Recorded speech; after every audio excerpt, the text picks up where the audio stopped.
protams, ir iespējams ārstēt arī mugurkaula sāpes ar neķirurģiskām metodēm. Neķirurģiskās metodes ietver medikamentus, tātad medikamentu lietošana, kas samazina starpskrīmeļa locītavu iekaisumu un tādējādi sāpes.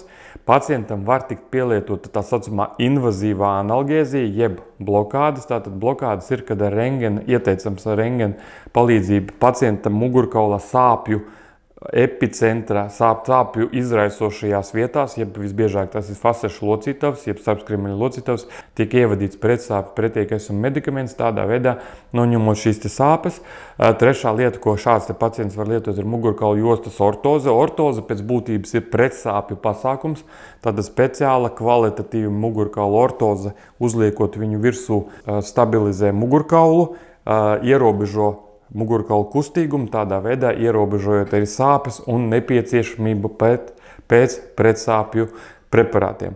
Tāpat ļoti svarīgi ir, kā visiem zināms, muguras sāpju ārstēšanas pamatakmens ir ārstnieciskā vingrošana, tātad pacientam ieteicams iespēja robežās arī vingrot.